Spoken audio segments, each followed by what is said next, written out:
Shri Krishna Chaitanya Prabhu Nityananda Shri Advaita Gadadhara Sivasadi Gaur Bhakta Vrinda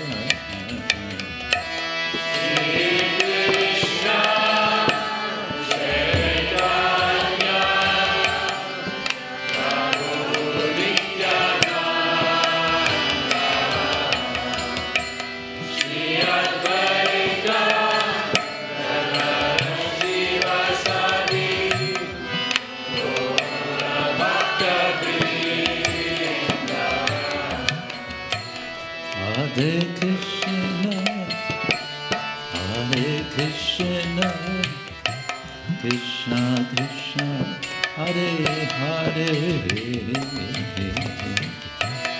Hare Rama, Hare Rama, Rama Rama, Hare Hare. Hare Krishna, Hare Krishna,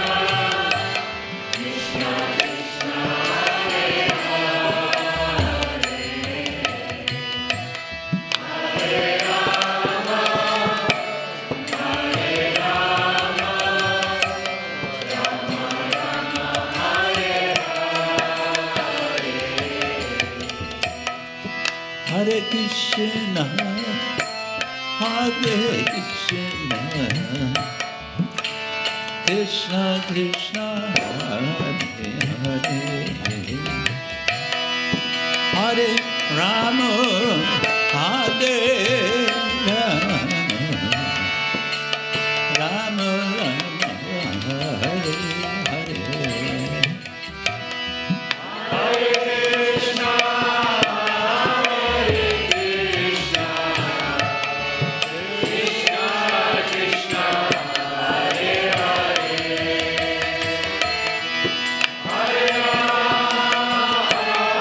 Hare Hare Krishna, Krishna Hare Hare, Hare Ram,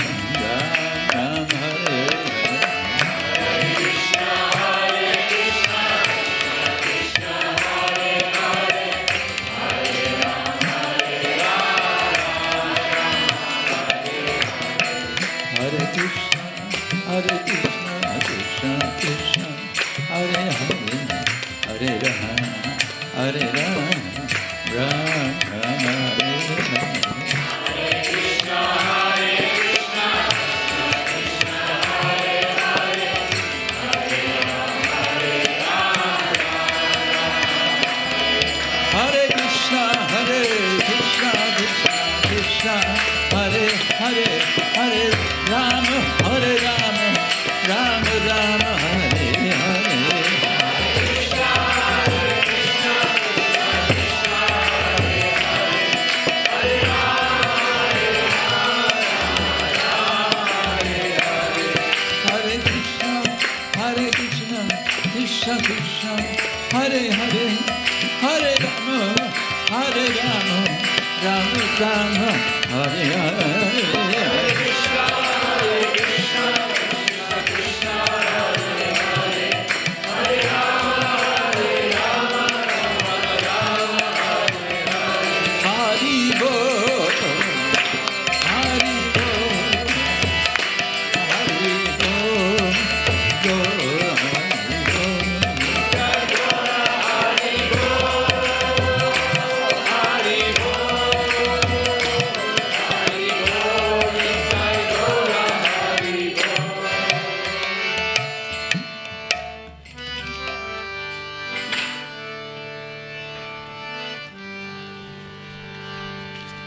Srila Prabhupada ki jai.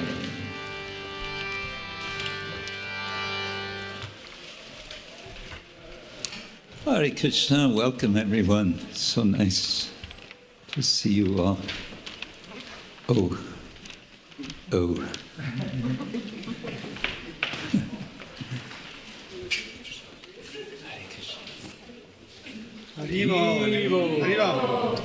Now I can finally function.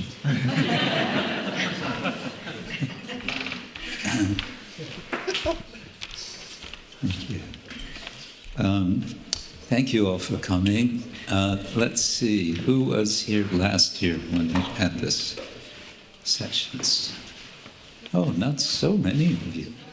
But welcome back to those of you who were here, and the rest of you who are here first time, wondering, curious, a little, yes, thank you also for coming. I was just remembering now how it was in university, in my university in California, Santa Barbara, also Berkeley. The first week of classes of the semester, the students were all shopping.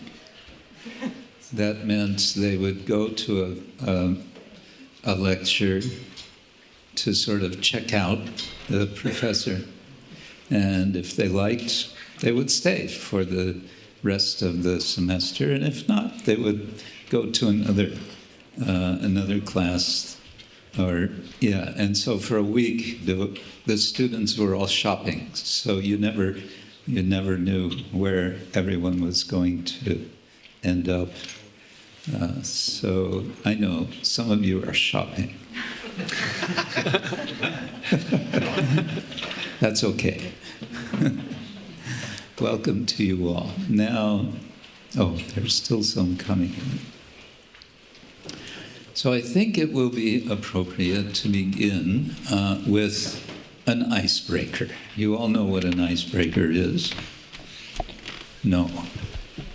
Yes. Yes. Who doesn't know? Admit, come on. Icebreaker, okay. You'll find out very soon. We all know this gesture. It's a mudra, right? Yes, no, yes. What does it mean? I honor God in you. Yeah, that's become a popular way of putting it. It's okay. Yes, we can leave it at that. Why not? God in me, God in you. So it's a kind of acknowledgement, yes? And there's also a greeting in Sanskrit, you all know. Namaste.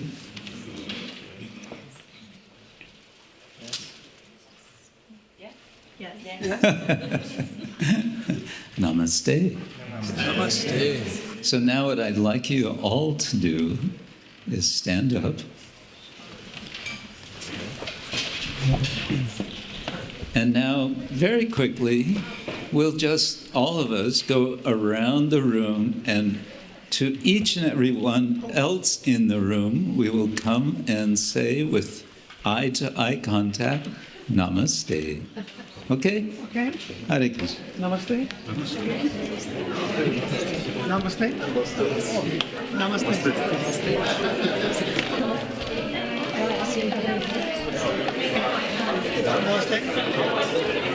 Hare Krishna. Namaste, everyone. You can take your seats again, and also please feel free to move a bit more this way, or a lot more, as you like. Namaste.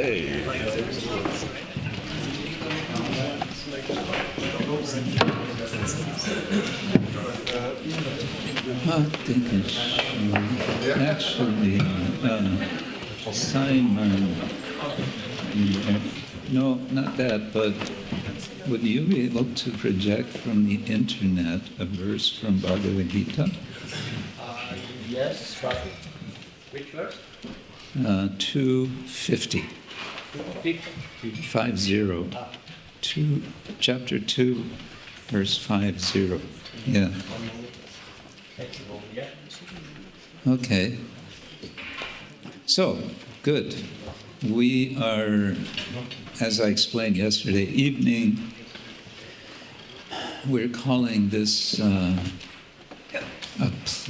instead of a workshop, we're calling it a play shop. In English, the word play has a kind of double meaning. It can mean play as in children playing.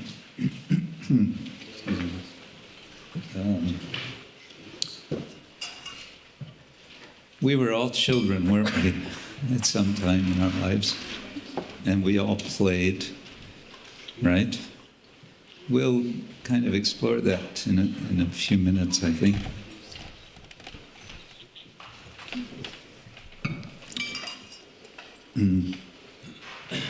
Well, and yes, and one aspect of playing as children is very often to play in the second way that I mean, and that is, in English, we refer to a drama as a play, as a performance. And so the idea here is kind of both of these meanings. And also, this is actually distracting when you're playing mridanga with your feet. Yeah, it's also, anyway, yeah, it's a little distracting. What I want to say, performance, a drama performance on a stage and so on, is, we say in English, a performance. And this is a word also that Srila Prabhupada used quite many times in relation to devotional service. He would say, we perform devotional service. And I've always thought that's interesting. It suggests a lot of things. One could mean that it's something kind of formal. It could also mean something which is sort of pre-arranged. But then I was thinking, well, there's different kinds of drama performance, and one of them is impromptu. You all know this word, impromptu? Yeah, it means it's not planned out, it's spontaneous. And have you heard the word spontaneous in relation to devotional service ever? Yeah. And spontaneous devotional service we perhaps think of as something we want to be doing, but that's maybe in another universe. It's something a little maybe inaccessible. And one of the ideas of this play shop instead of workshop is to explore how we have, all of us, we have some spontaneity in us, and we can apply that in devotional service from the get-go, as we say. Oh, that's, no, we want 2.50. 2.50. This is 1.5. Delete one more. One more? One more and then Or Delete one more. delete one more and then 50. Yes. 2.50. Nein, kann man nicht. Dauert noch, die Seite lädt ein bisschen langsam. Ha. I like that.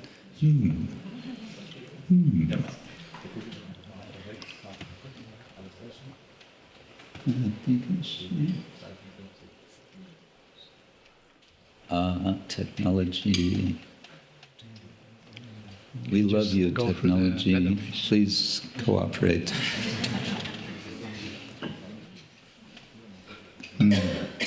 So, where was I? Performance. Oh, yeah, spontaneity. And Yeah, I've always thought, we make this strong division between vidhi. Vidhi means rules. And we call this Vaidhi Bhakti. And we understand from Srila Rupa Goswami that that's what we want to do but as a preparation for raga. But there's perhaps it's a mistake to think that these are completely separate.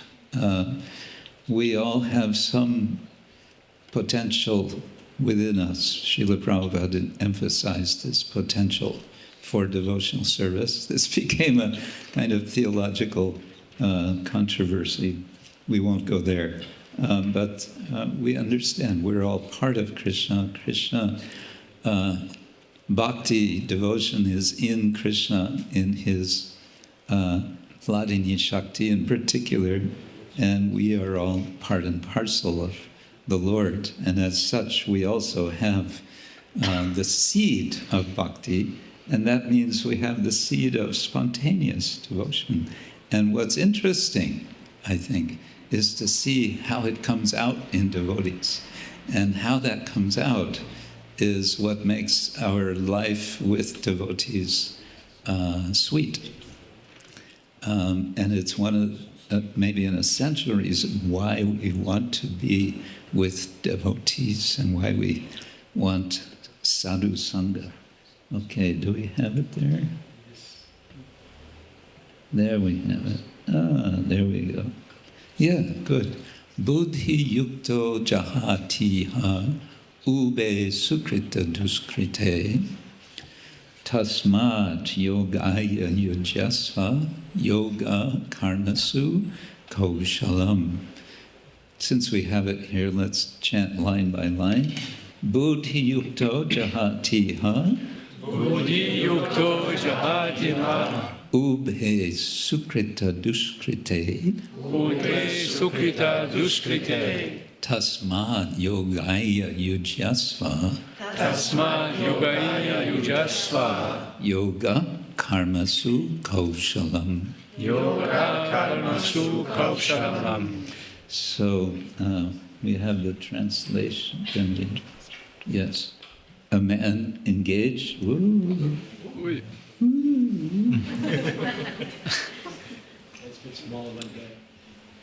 That's fine. Yeah. A man engaged, I would say also a woman, a man or a woman engaged in devotional service rids him or herself of both good and bad reactions, even in this life. Therefore, strive for yoga, which is the art of all work. Here, Srila Prabhupada is translating the last line. Yoga karmasu kauśalam. He's translating the word kauśalam as art, which is one way of understanding kauśalam. Can mean something like art. And he's then translating karmasu, which is, anyway, it's plural and it's locative, so it's in relation to or in works, not just one work, but works. Yoga is giving a kind of definition of yoga. Yoga is a trendy thing nowadays. Lots of people say, yeah, I do yoga. And there's yoga studios on every street corner. No, but there's a lot. So yoga is a kind of a thing, even in China. They have some very fancy yoga studios. So here, one of the definitions Krishna's giving of yoga is it's the art of work. What means art? So that's maybe another discussion. But here, I'm taking the liberty to say it's also the art of play. And I have a justification for that from Bhagavad Gita.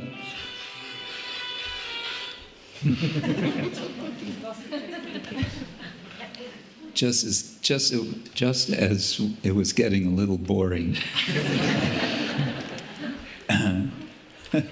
Can we jump to chapter 6, verse 1-7?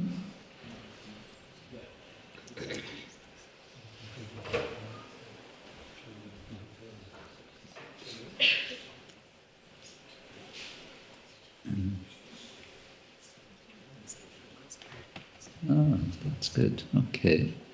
Yes. All right, let's also repeat this together. Yukta hara viharasta. Yukta viharasya. Yukta cheshtasya karmasu. Yukta cheshtasya karmasu. Yukta svapnava bodhasya. Yukta svapna bodhasya. Yogo bhavati dukkhaha. Yogo bhavati dukkhaha. And the translation.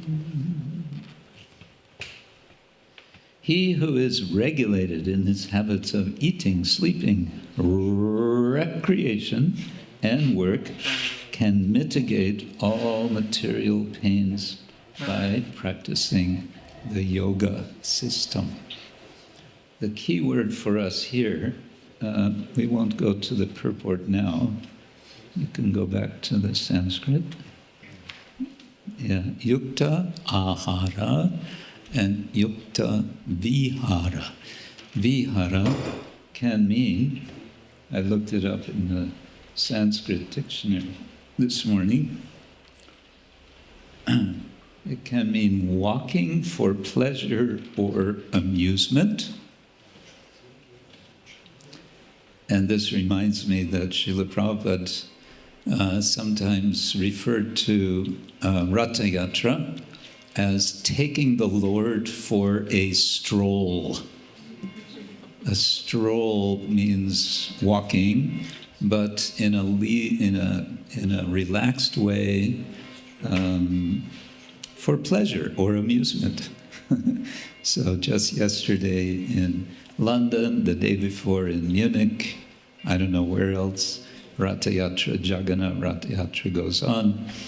And the Jagannath Puri temple in Puri, priests, I'm taking it as a compliment that they criticize us for doing this on days other than the date given in the Skanda Purana. The fact that they're worried about the fact that we have on different days, but that's a different topic. It can also, vihara can also mean sport, it can mean play, it can mean pastime, it can mean diversion, it can mean enjoyment, it can mean pleasure. So all these different notions of vihara are there, and what is Krishna saying here? He's saying yukta vihara. Yukta is, okay, a little technical here, it's the past passive participle of the verbal root, yuj. And yuj is the verbal root from which we have the word yoga. So if you're doing yoga, you are yukta. You are engaged. You are yoked. Literally, yukta means yoked. So yoked in your eating, yoked in your recreation, yoked in your sleeping, and what else was it? Eating, sleeping, recreation, and work. Yes, yukta in your work. Then there's a very nice result. And what is the result? Yogo bhavati dukkha. Ha. Dukkha, we all know that's what we don't want, misery. And ha means taken away, removed. So it can all be removed when all these ordinary activities that we do are done in a yoga way, in an appropriate way. Srila Prabhupada uses the word regulated, if they're done in a regulated way. Okay. So, vihara. Vihara can mean sport, it can mean amusement, it can mean play. And so Krishna is authorizing us to play. Devotional service is, what is that English expression? All work and no play makes Jack a dull boy. You know that? You know that? You have that you have something like that in German, maybe. All work and no play makes Jack a dull boy, a not fun person. And as I was saying yesterday, Lord Krishna is, we can say the Lord, is that form of the Lord. Well, we understand he's the original form. He's the primordial Lord, Govindam Adi Purusham Tamaham Bhajami. I worship that Lord who is primordial. And that Lord, Krishna, who is Govinda, what does he do? He plays. It's serious play. When God plays, it's very serious in the sense he engages his devotees. He engages with his devotees. Well, let's think for a moment. How does Krishna play? Let's think of some specific instances of his playing. Anyone? Yes, Devash. Dancing on Kali. He dances on Kaliya, yeah, and he has quite some fun doing that, right? Yes, Anandita. He plays the flute, indeed he does, yeah. Stealing the lunch from all the gopis. He steals the Lunch, the boxes. Oh, the lunch boxes, yes. He steals the lunch from his friends. Does he do that, or does his friends steal from him? He's playing with. He's playing with, right. And he wrestles, yeah. Has fun killing demon? He has fun killing demons, yes. He kills demons, according to Jiva Goswami. When he's in Vrindavan, he kills at least one demon every day. And sometimes more than one. Sometimes one in the morning before lunch, and one in the afternoon before going home. Yes. Klaut die Butter. He steals butter. Oh yes. Oh yes. Yeah. And He's eating earth. he's eating earth. Oh my God, he eats earth. Yeah. He does. Okay. So many ways Krishna's playing. And the devotees. Krishna's devotees in Braja, of course, they're playing with Krishna. Now, there's one particular moment, you can say, of play of Krishna's associates in Vrindavan. Let's see, how can I hint? It happens, well, it's pretty easy. It happens when Krishna disappears.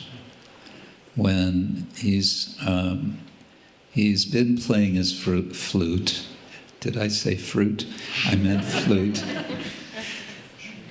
He's playing his flute, and that causes quite a stir in Vrindavan. So he attracts all the young girls, and then they start to dance, and then the girls get a little proud, and then Krishna disappears. And then what happens? They all go back home. Now they go look. Johannes. The gopis imitate, play out yeah. just that scenario. Yes, the gopis, they search for Krishna in the forest. They're asking the trees and the plants and the deer, where is Krishna? Nobody's responding to them. At one point, they finally decide, well, they're feeling so much Krishna's absence, they have to be with Krishna. So then how to be with Krishna? Just reenact his play. So it becomes a kind of play within a play, in a sense. And they perform. One of them plays as Krishna. One of them says, "I am Krishna." Whoa, that sounds sacrilegious. But they're playing. You can imagine someone says, "I am Krishna," and then suddenly Krishna appears and says, "No, I'm Krishna." No, that doesn't happen. Anyway, so there's a lot of play. Is Vishnu a playful God, would you say? No, he's working. And one of the ways you can tell that a divinity is a working divinity is he or she will hold various weapons and various items. They have so many things to do. What does Krishna hold? Flute. He holds a flute. That's all. What about Balaram? Plow.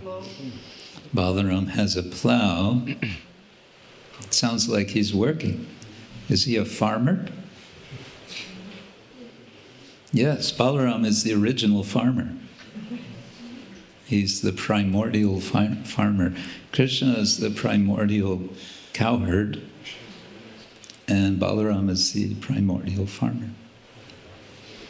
Balaram also has another weapon. What is it? Club. A mace or a club, yeah. Anyway, Krishna is a lord of play, and so we are servants of that lord. Yeah, again, mridanga playing on knees is not appreciated. If you really want to play mridanga, you can do that, but maybe not just now. Okay.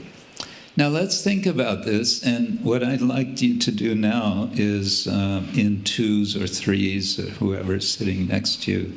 Now we're going to engage in a little bit remembering experience from long ago, when you were a child and you were playing. So if we can just share with each other a little bit about how you were playing. Okay? Just think about it for a minute and whatever you kind of like to share. Just to stir up the memory of play from our experience. Okay?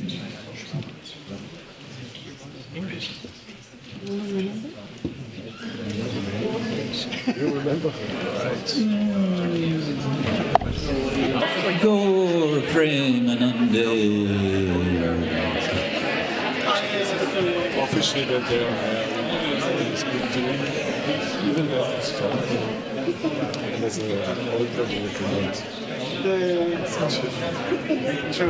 It's amazing how much you can remember about your childhood play. I mean, this was a very enthusiastic discussion. Would anyone like to share a little snapshot of something you were remembering? Anyone? Now everyone's silent. Yes, in a small group, but not in the whole group. Anyone? Yes. Yeah, I think Maybe we need a second microphone. From there.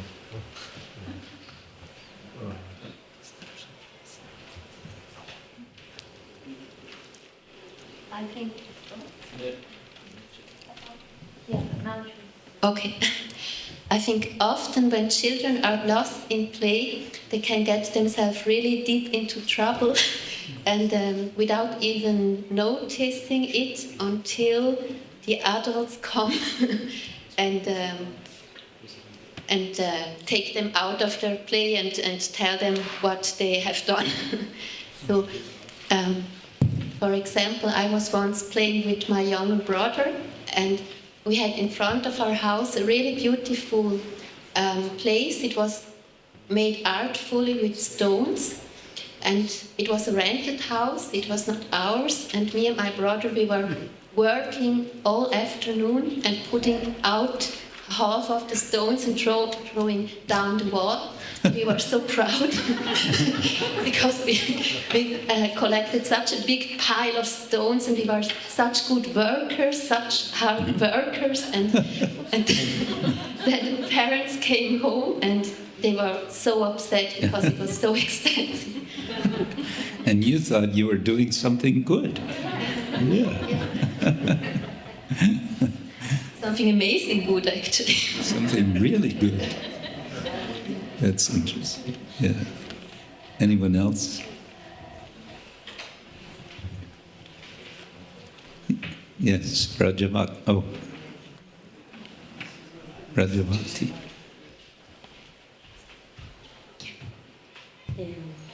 So sorry for my English. The three of us play with dolls. Mm-hmm. She cooks for the doll with earth. Mm. Oh, making mud cakes. Yes. Ah, yes. Also make clothes, making clothes for the doll, and also make the house with bricks. Oh. Because my father worked building houses. There were plenty of bricks in your house. Yes. Ah. Yes. And with the bricks, I made the sofa and the bed and the kitchen. Oh. And also play with elastics, and jumping elastic. Okay. And with the rope also. Oh, okay. And singing songs. Jump rope? Singing songs. Jump rope. Yes. And singing songs. But in groups. One person here. Oh, yes. Two holding and one in the middle. And one jumping. Yeah. Singing songs. And jumping in one feet and two feet. Oh, yeah. Oh. Yes. Yeah. Ah, these were the days. We were so simple and innocent. Of energy. Yeah. One of my memories, for some time my family lived in Colorado, just kind of next to the mountains.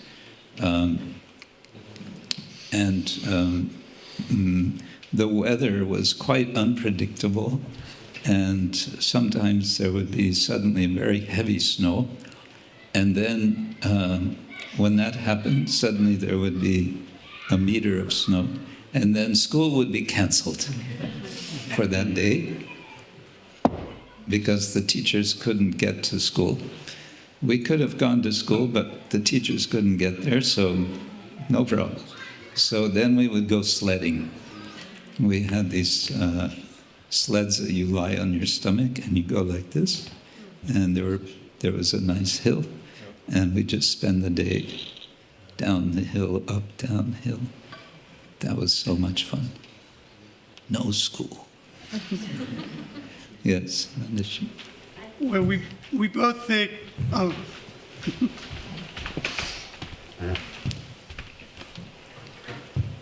we both had similar experiences as kids. Well, we had a lot of similar things, but one of the things that we both did was doing prohibited things. Oh.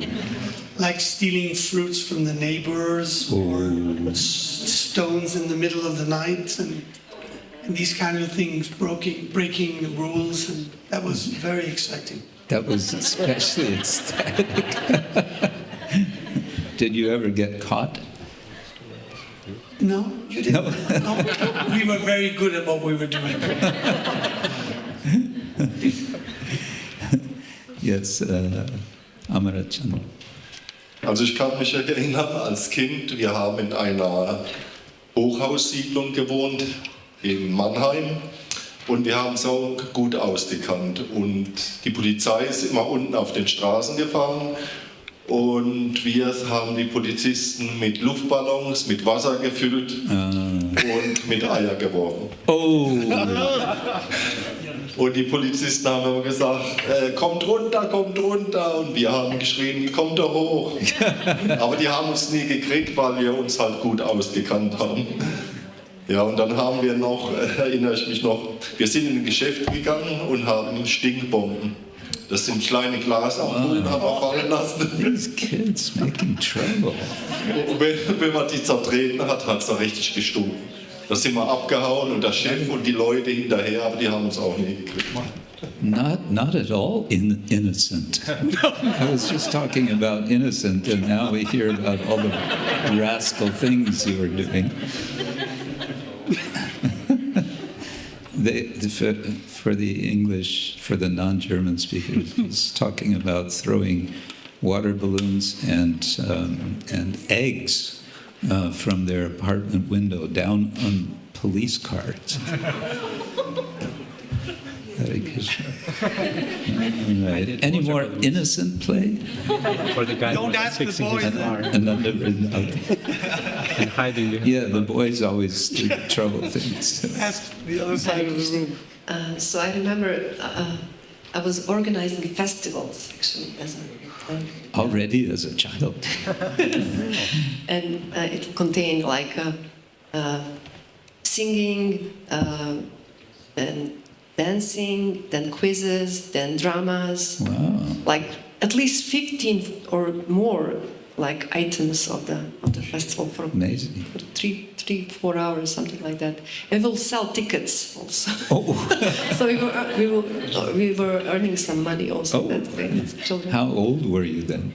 Maybe 9, 8, 9. Wow, amazing. That was my favorite actually, festivals. Very good. So let's see. Yes, Mamaji. Hare Yeah, Krishna. We were doing a lot of role playing. Role play. Yeah, and building houses in the nature or playing family. Playing family. And also cooking, like in a big pot, and a lot of kids together would just gather whatever they found in nature, flowers and mud, And you would put cook it all together and cook in, it. in Yeah, a stew. yeah. And then sometimes the boys would come and pee in it.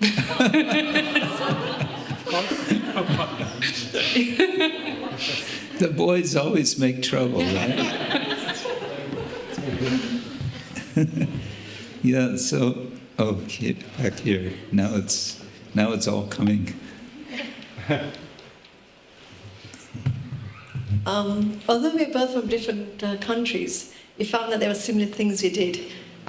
We kind of knocked on doors, people's doors, and run off. And also...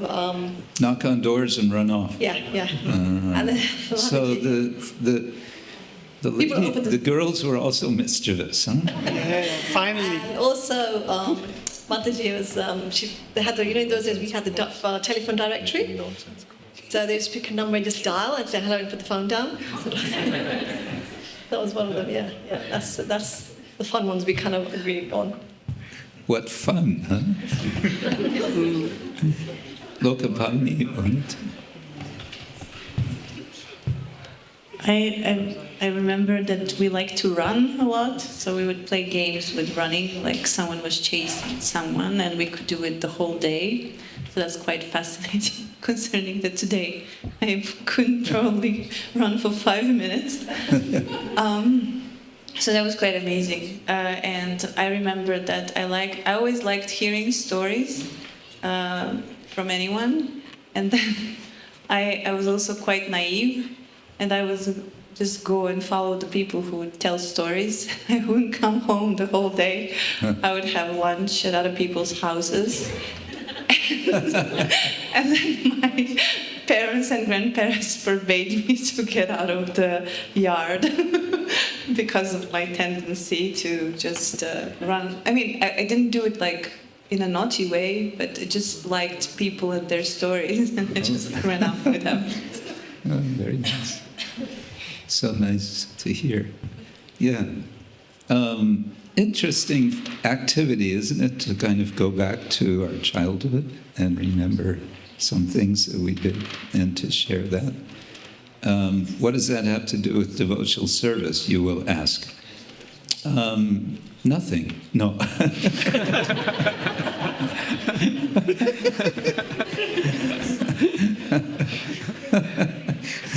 I don't know. Sometimes I think we need to bring something of our childhood back into the present. I find actually that there's a lot of humor in the Srimad Bhagavatam. Many devotees kind of miss, they don't notice, but there's a lot of humor in the Bhagavatam. I wanted to also come back to this playing with dolls, and we hear in the Bhagavatam, Uddhava, as a child, would play with the doll of Krishna. And who else as a child? Anyone remember? Yes, Parikshit Maharaj. And it's referred to as dolls, playing with dolls. Now, is there any connection between that inclination, that tendency of children to play with dolls, and our deity worship? Is there any connection? Yes. What sort of connection? Joy. Lokapada. I like to play with dolls, and I was thinking about it actually when I started deity worship.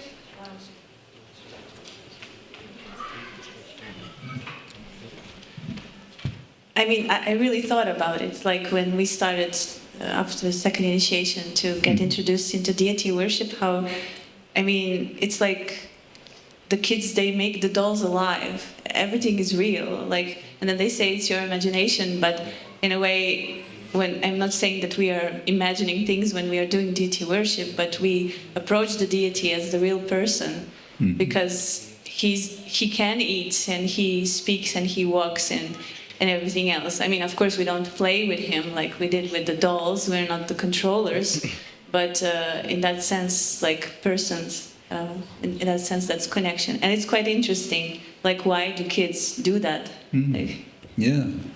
Maybe it's because they have some innate understanding, and children are encouraged, devotee children are encouraged, Srila Prabhupada says, to participate in the deity worship. But I think sometimes we maybe make it a little too formal for them, and then they don't properly or in a positive way appreciate and sort of grow into it.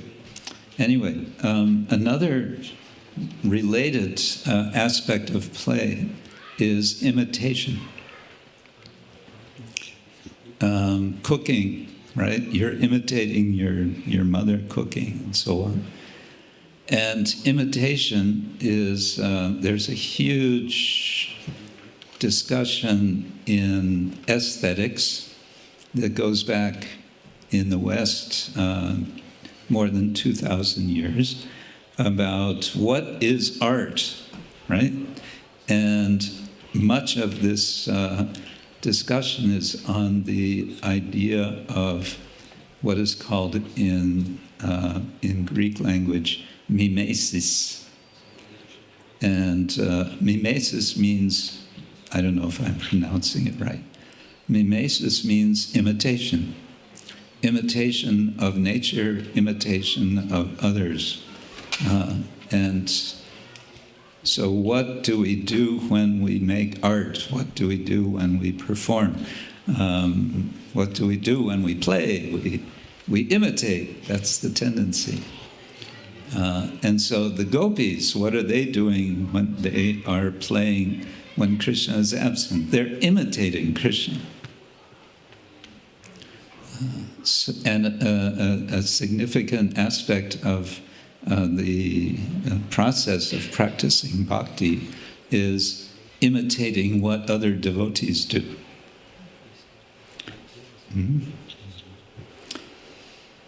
Enough about that.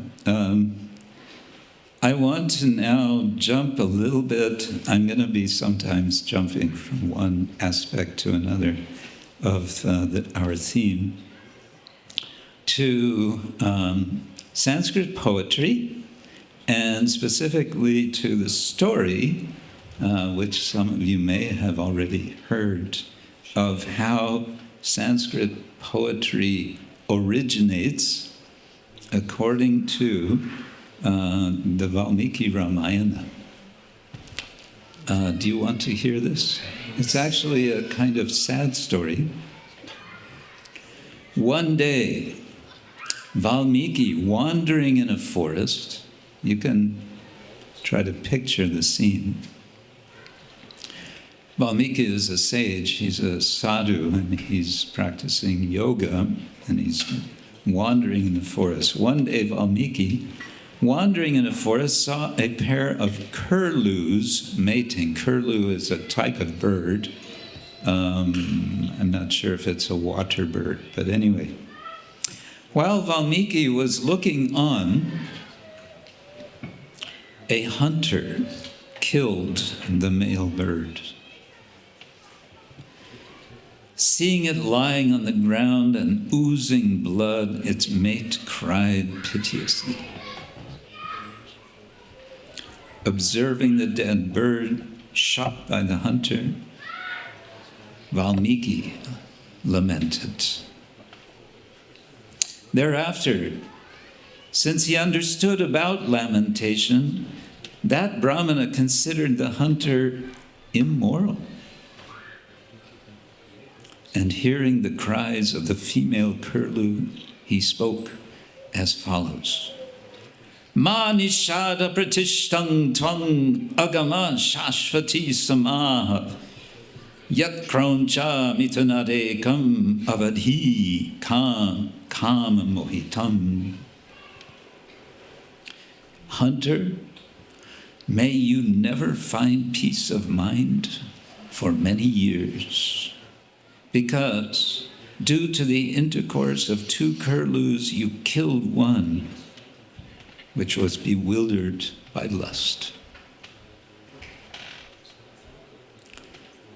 So then Valmiki becomes introspective, and he thinks about what just happened. And he realizes that he has spoken a curse, which is in the form of poetry. It's a poetic curse. And he also comes to realize that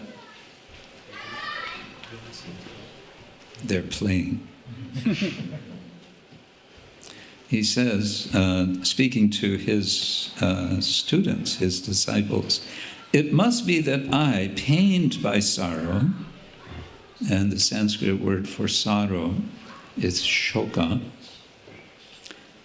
It must be that I, pained by shoka, set forth the shloka. It consists of 4 lines, has the same kinds of syllables, is based on a scheme, and has rhythm. So he found himself speaking a shloka. And this shloka Shloka has two meanings. One is the more general term of a Sanskrit verse, and the more specific meaning is a specific meter of verse, which has 8 syllables in a line, 4 lines, like that. Well, he's given a shloka which has 8 syllables in a line, but it's a curse. But it's poetry. So the point here being that poetry comes out of feeling, of intense feeling. And poetry is also a form of play. It is a play with words. One is playing with words, such that words may have more than one meaning. So this verse also can have more than one meaning. We won't go into that here. But anyway, this is a story of how poetry came into existence, and then it goes on. Lord Brahma comes to Valmiki and says, "You're my man for composing the Ramayana. You have composed a shloka, perfectly composed, so I know that you have the qualifications to tell the story of Lord Rama, and so this is your job now." And so he composes the Ramayana, which is understood to be the original epic poem. And of course, the story of Rama is a very sad story, actually. It's very sad and sweet at the same time. But it's also dramatic. And drama, as I said before, is also play when you perform a drama on the stage. One time I was with the late Tamal Krishna Swami, and we were invited to attend a performance by devotees of the Ramayana in London. And so we went, and through the whole, I shouldn't say this in public, through the whole performance, Tamal Krishna Maharaj was groaning and shaking his head because he was not happy with how they were performing, because they were being too superficial. And the tradition of drama, the Sanskrit drama, is that it should be performed in a way which resonates with the audience, and the audience, both the performers and the audience should be qualified, and the audience in particular should be sapridaya, which means literally with heart. They should be able to relish and appreciate. And on that note, I thought, tomorrow we'll start doing more things amongst us, but to sort of warm us up, I thought to return, as I did last year, a bit to some of the, a small portion of a wonderful drama, Sanskrit drama, composed by one of the Vaishnava greats of poetry, namely Kavi Karnapura. I can almost reach the plug, but not quite. Yeah, thank you.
Nityananda.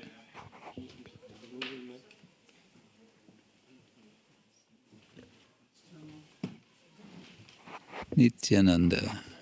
Or I can just hold the portable.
Krishna, Krishna. It works. Thank you. Let's chant this verse together. This is Shardula Vikridita is the meter. It's a long meter like the Six Goswamis song. So I'll chant the first line and then you repeat. Vidya Shilata Pakulashrama Yujo Pye Kanta Dantascha Ye Vidya Shilata Pakulashrama Yujo Pye Kanta Dantascha Ye Nindantyasya Vibhoscharittramanagam Teshu Tvayastiyatam Nindantyasya Vibhoscharittramanagam Teshu Tvayastiyatam Tvatpatni tu mrisha bahir mukha mukeshvastantanu jaschate Tvatpatni tu mrisha bahir mukha mukeshvastantanu jaschate Damba kevala shushka karma nirate shvetena makidyatam Dhamma kevala shushka karma nirate shvetena makidyatam. So this is in the first of 10 acts of Chaitanya Chandrodaya Nataka. A Nataka is a particular form of Sanskrit drama which has 10 acts. And it's a kind of the full form of a Sanskrit drama. There's different types. And Kavi Karnapura has composed this to, of course, glorify Sri Chaitanya Mahaprabhu.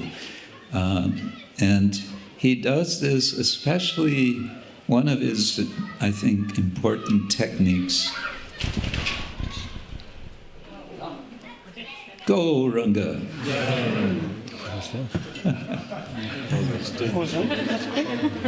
Not the kids. Not the kids.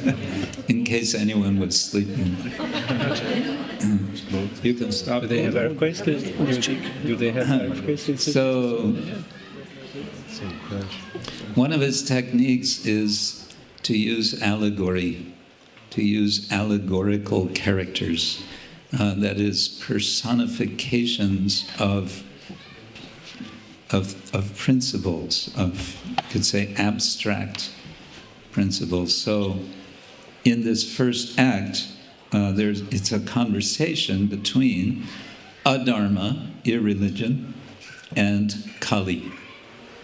So they're personifications, and they're speaking. And as you can see written above this, irreligion, adharma, has just asked this question: friend, where do you think I should go?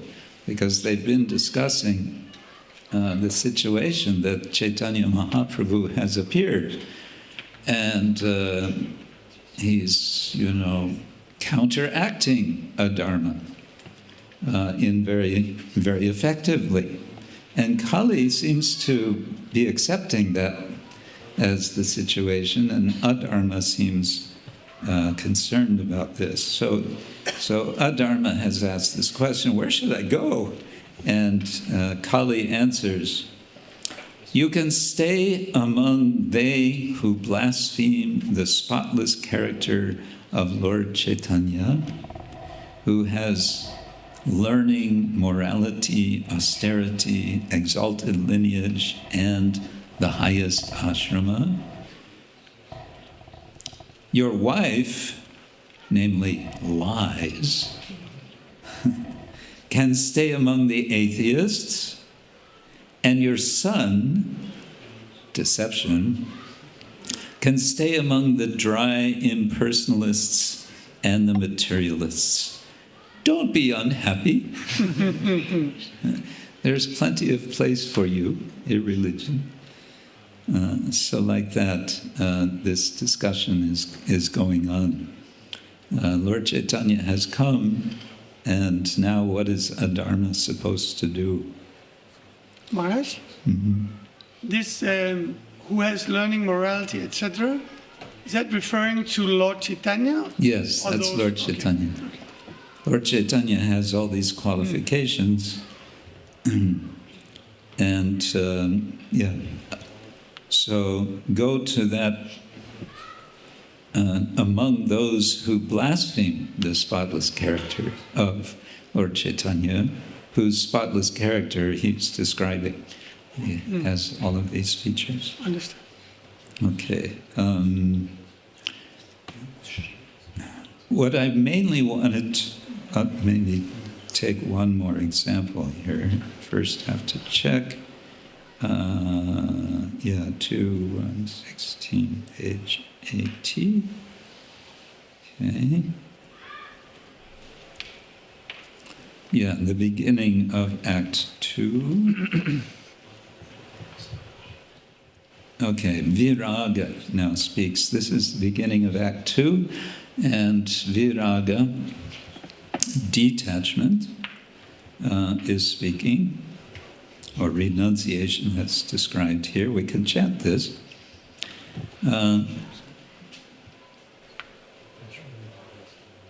This is a little more difficult meter.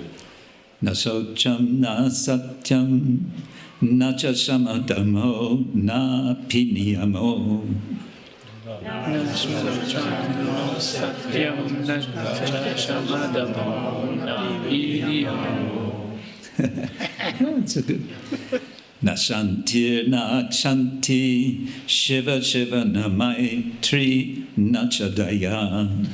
Na shanti, shiva shiva na maitri, na chadaya. Aho me nirvyajya pranay sahrido mi kalijanai. Yeah, let me try it again. Aho me nirvyajya pranay sahrido mi kalijanai. Aho me nirvyajya pranay sahrido mi kalijanai. Kemunmuli Buddha Vedadati Kim Agyatavasatim.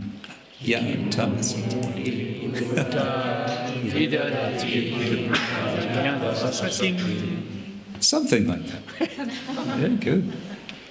Okay. So, renunciation says, and this is the beginning of this act. I think he,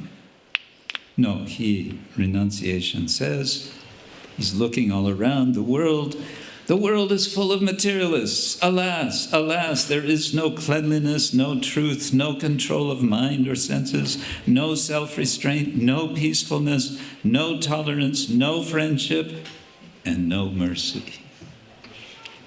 Were my sincere, loving friends uprooted by the people of Kali Yuga? Are they now living in hiding?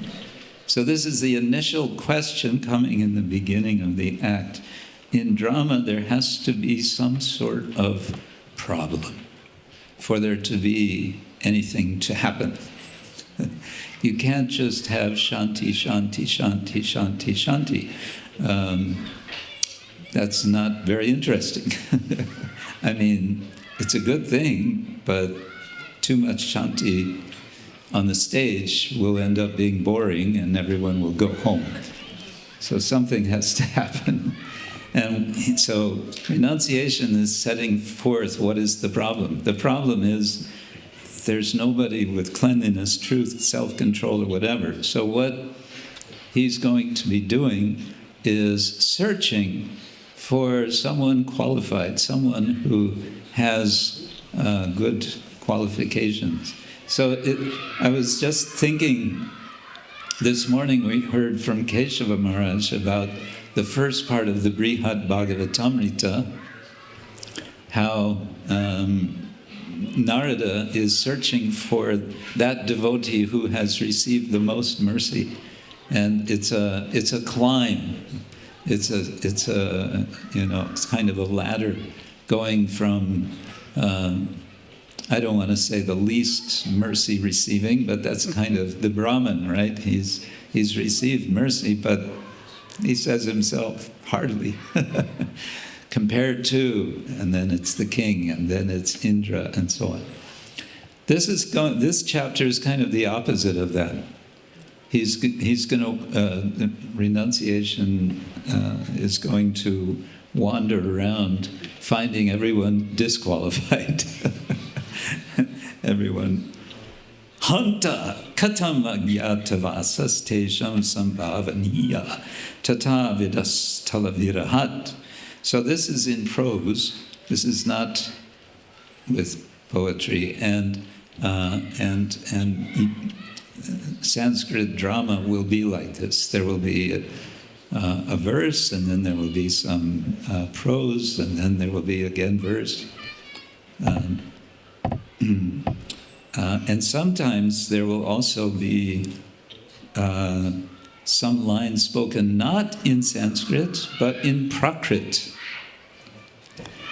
What is Prakrit? Prakrit is the more common language. And so it is typical that when there is a female actress performing, she speaks in Prakrit. However, Bhakti appears in this chapter, and she speaks Prakrit, and then sometimes she speaks also Sanskrit. Maybe we have an example of that. Our time is kind of up now.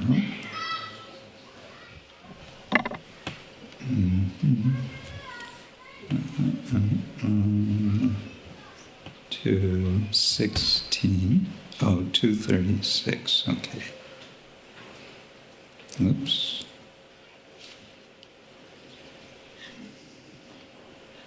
Just to give you an example of Prakrit here.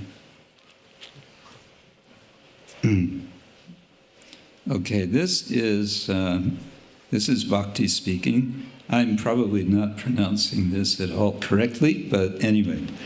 Shuddha bhakti jo enashang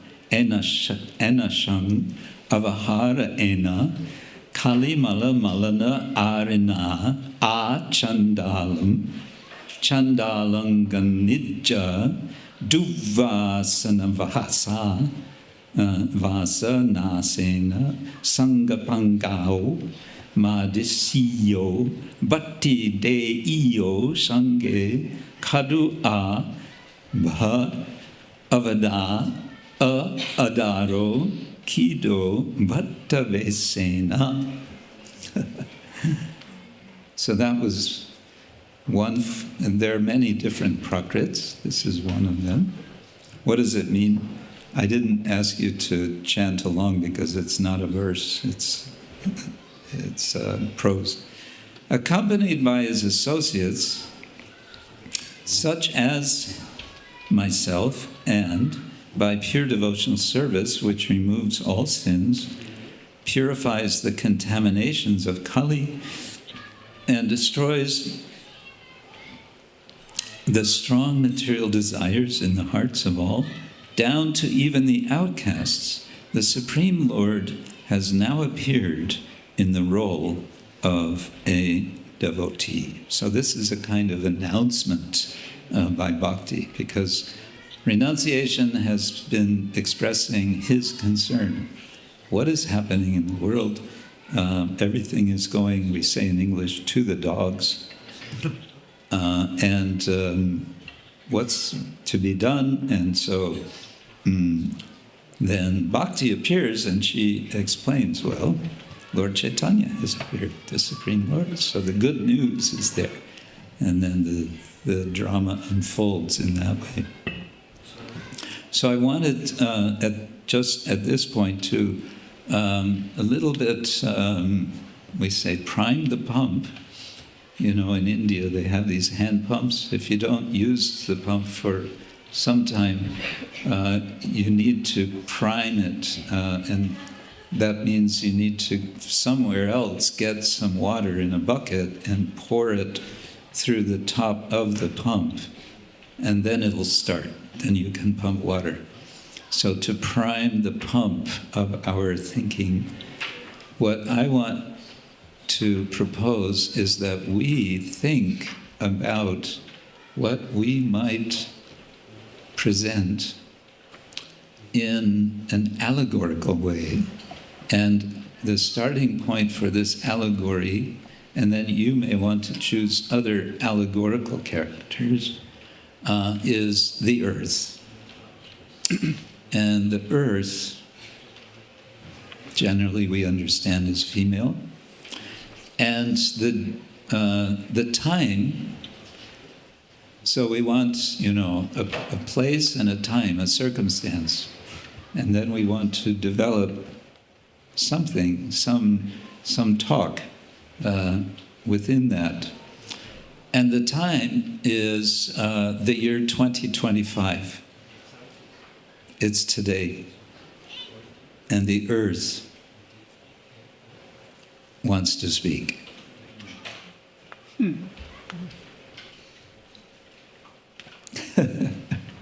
Everyone is silent. As I remember, we were told our schedule goes until 1 o'clock, but I think lunch starts what time? 1. 1. Oh. Well, that answers that. Okay. That's hard competition. So we don't want to interfere with our schedule. But this is something you can be thinking about until tomorrow. You can be thinking about it alone. Some are more creative alone. Some are more creative with others. You can talk about it with others if you like. And just I just gave you a little seed. See if you can come up with some idea of what I would call a semi-impromptu dramatic exchange. Okay? That's your home. I almost said homework. That's not your homework. That's your home play. But we're not home. We are in Kiental. So that's your Kiental free time play. How's that? Okay.